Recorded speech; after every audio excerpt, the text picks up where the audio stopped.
Les amis, je suis obligé de vous raconter ce qui s'est passé hier soir chez moi quand j'ai allumé les bougies de Hanouka. D'un coup, mon fils se lève et me dit « Papa, s'il te plaît, viens on fait un jeu. On va éteindre toutes les pièces de la maison. » Je dis « Vas-y mon fils, il n'y a pas de problème. » D'un coup, les amis, on se retrouve dans 99% d'obscurité, mais 1% de lumière.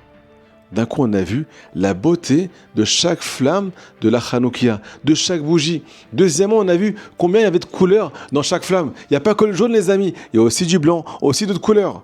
Et là, les amis, je me suis posé la question, pourquoi on est tellement ému de voir une bougie dans l'obscurité? La réponse, c'est parce qu'en fait, cette bougie, cette lumière, c'est nous, les amis. C'est notre Neshama. En fait, ça fait référence à tout ce qu'on passe dans notre vie. Il y a des fois 99% d'obscurité, Ribono Shel Olam, 99% de questions sur toi, Hachem, de tentations qui viennent nous étouffer, beaucoup d'obscurité à l'intérieur. Mais n'oublie pas, ta Neshama, c'est une lumière. Et cette Neshama, cette bougie, elle est éternelle. Et elle est encore plus belle quand elle vient de l'obscurité. On dit dans la Chassidoute, les amis, quelque chose de magnifique. Itaron Aor Mea Rocher. La beauté de la lumière, la force de la lumière. Et son impact vient spécialement quand elle démarre de l'obscurité. Si tu allumes une bougie en plein jour, ça ne veut rien dire. Alors qu'est-ce qu'on nous dit, les amis? Nous dit Rabbi Nachman de Breslev, un message qui n'est pas que pour Hanouka, qui est pour toute la vie, pour rester une lumière, pour être éternel, pour s'appeler Israël. Concentre-toi, malgré toute l'obscurité qui est autour de toi, sur cette petite bougie.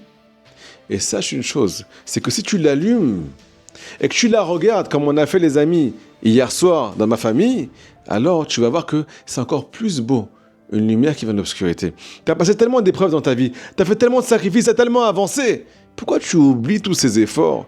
Pourquoi tu choisis de regarder les 99% de problèmes, de tentations, de Yetzerara, mais tu oublies la Nekuda Tova, la lumière qui est encore en toi? Les amis, on a le choix de se concentrer ou bien sur la lumière ou bien sur l'obscurité. Est-ce que vous savez, selon la Chassidoute, selon les secrets de la Torah, où on est censé allumer la Hanoukia?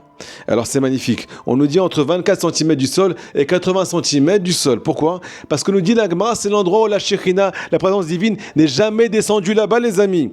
Hachem, sa lumière ne peut pas descendre aussi bas. Mais à Hanouka, Hachem lui-même nous dit, c'est là-bas que vous allumez, dans l'obscurité, à l'endroit où je ne peux pas arriver, à l'endroit où qui fait référence selon les secrets de la Kabbale, au Sitra Hara, aux forces du mal. C'est là-bas qu'il faut allumer. Alors les amis, il y a plein de Sitra Hara, plein de Yetzirah, plein de problèmes dans la vie. Akadosh Baruch Hu nous dit, je descends avec vous là-bas. Je suis tout le temps avec toi, mon fils. Rabbi Nachman nous dit, les amis, quelque chose de magnifique. Toi, tu t'éloignes d'Hachem à cause de tes actes. Mais Akadosh Baruch Hu, il est tout le temps proche de toi. Lui, il fait ce qu'il veut. Il suffit juste d'une seule condition.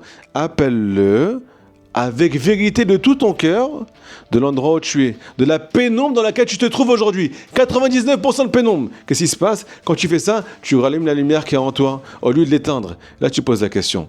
Une seconde. Hachem, c'est magnifique ton message. Tu veux qu'on comprenne que tu es tout le temps avec nous, ainsi de suite. Mais combien de temps cette bougie elle va durer? Combien de temps je vais rester sur mes pieds avec toutes ces épreuves? Réponse, les amis. Cette bougie, elle est éternelle. C'est ça le miracle de Hanouka. Ça devait durer qu'un jour, mais ça a duré 8 jours. 8, ça fait référence à ce monde-là. 7, à la vie qu'on passe dans ce monde, chiffre 7. Et 8, c'est le Olam Haba. Celui qui croit en ce message, qu'il est éternel, qu'on ne peut pas éteindre la lumière d'un juif, si jamais il décide de l'allumer, alors automatiquement, tu vas être une lumière dans ce monde et aussi dans le monde futur. Faites passer le message, les amis, que Hachem vous protège.